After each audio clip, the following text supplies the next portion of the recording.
ұйымдастырылған іс-әрекет тақырыбы алтын сақа.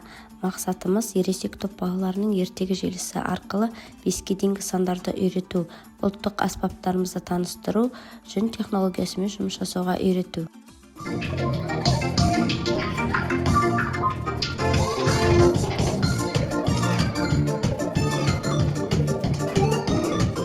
Қайырлы таң көк аспан, қайырлы таң туған жер, қайырлы таң достарым. Мен сендерді жақсы көрем.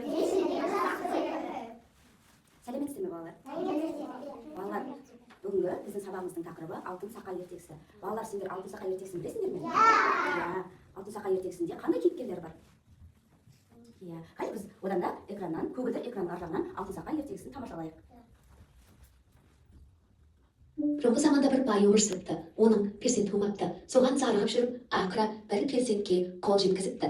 Бай бір күні бағасымен жылқыларын суаруға көлге барғанда қызыл түсті өкпе жүзіп жүргенін көреді. Жылқылар осы өкпеден үркіп суды ішпей қояды. Бай қызыл өкпеге жақындап, өкпені түртіп қалғанда жалмауыз кемпір атып шығады да байды баласымен тұтқын қалыпты. Балалар, қараңдаршы, Мыстан кемпір бай мен баласын тұтқын қалып кетіпті. Біздің сақа алтын сақа ертегісінің желісі осындай екен. Не болып жатыр? Көрдіңдер ма? Міне, мен мына бай мен баласын тұтқын қалдым. Балалар, сендер осы бай мен баласын құтқаруларың келе ме? Ендеше сендер менің тапсырмаларымды орындауларың қажет. Балалар, бізге көмектесіңдер. Мыстан кемпірдің тапсырмаларын орындаңдар. Біздің алтын сақамызды қайтарып беруге көмектесіңдер. Ол оңай емес. Мен сендердің алтын сақаларыңды бөліктерге бөліп тастағам. Бұл балалар табалар ма екен оны? Балалар, таба аламыз ба? Ол үшін Мыстан кемпірдің қойған тапсырмаларын орындауымыз керек екен. Орындаймыз ба? Сосын баланың алтын сақасын тауып береміз. Менің сендерге бірінші тапсырмам. Сендер аспаптың дыбысын тыңдау арқылы оның қай аспап тұр екенін табуларың керек. Тапсырма түсінікті ме? Егер тапсырманы орындасаңдар, мен мына аспаптың бір бөлігін беремін сендерге. Балалар, аспапты табу үшін мына кедергілерден өтуіміз керек. Ол үшін қазір мен мына текшеріп лақтырамын. Қай кейіпкердің бейнесі түседі, сол кейіпкер арқылы біз аспапты табамыз, жақсы ма? Балалар, бұл қандай аспаптың дыбысы?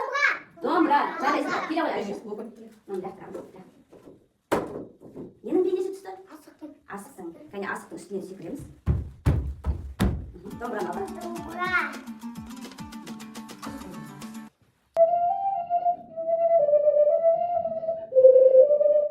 Балалар, бұл қандай аспаптың дыбысы? Айша, келе ғой. Ненің бейнесі Айша? Ит келмейіз. Кәне секіре қояйық.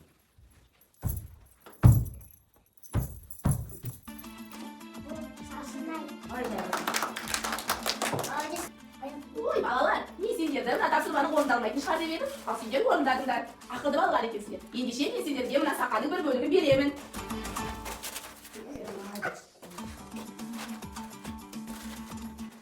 Балалар, біздің келесі тапсырмамыз қазақтың ұлттық киімдерін, әшекейлерін және құрал-жабдықтарын ұл мен қыз деп аталатын бөліктерге бөліп, мына ұяшықтарға салатын боламыз. Мына әшекей қызға тиесілі ме, ұлға тиесілі ме? Қыз. Оның артында қандай сан бар? Бір саны. Бір саны болған соң, оны мына жіптер арқылы өткізіп, өзінің ұяшықтарға салатын боламыз, жақсы ма?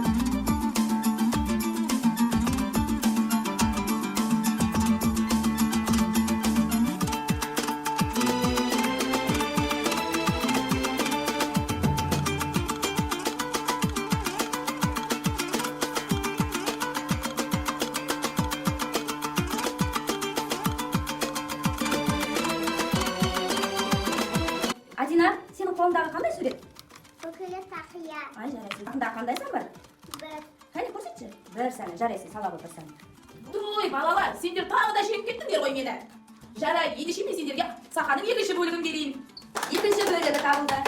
Балалар, мен сендерге тапсырма берейін деп шаршап кеттім. Енді менің сергіп алғым келіп тұр. Балалар, ойымызды сергітіп аламыз ба?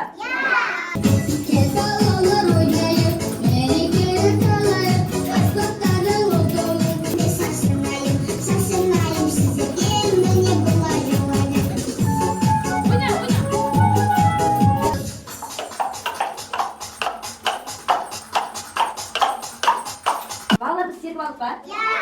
Енді Мыстанның үшінші тапсырмасын орындауға дайынсыңдар ма?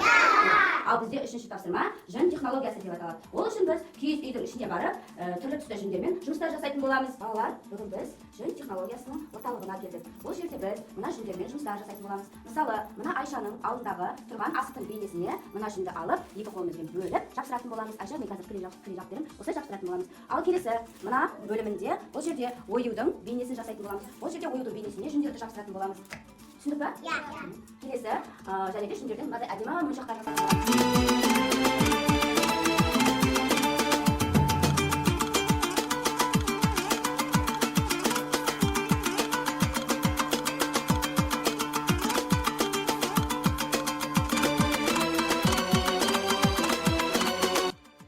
Балалар, біз енді мыстаннан асықтың бір бөлігін алайық. Жарай ма? Иә. Ал апа! Балалар, сендер тапсырманы өте жақсы орындадыңдар. Сондықтан мен сендерге қалған бөліктерін беремін саған. Балалар, сендерге көп рахмет. Мыстан кемпірдің тапсырмаларын керемет орындадыңдар. Мені, баламның алтын сақасын Мыстан кемпірдің тапсырмаларын орындап, бізді құтқардыңдар Мыстан кемпірден. Сендерге көп рахмет. Біз енді ертегілер еліне барамыз. Сау болыңдар балалар. Кездескенше ертегі әлемінде. Балалар, бүгін біз не өттік? Ашық сабақ. Ашық сабақтың тақырыбы қандай? Алтын сақа. Дұрыс айтасыңдар. Ал алтын сақа кейіпкерлерін білесіңдер ме? Қандай кейіпкерлер келді?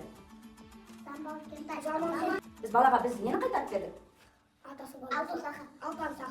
сақаны қайтарып бердік. Алтын сақаны қалай қайтарып бердік? Тапсырмасын орындап бердік. Дұрыс айтасыңдар. Өзіміздің көңіл күйлерімізді көңілді смайлдар арқылы көрсетеміз.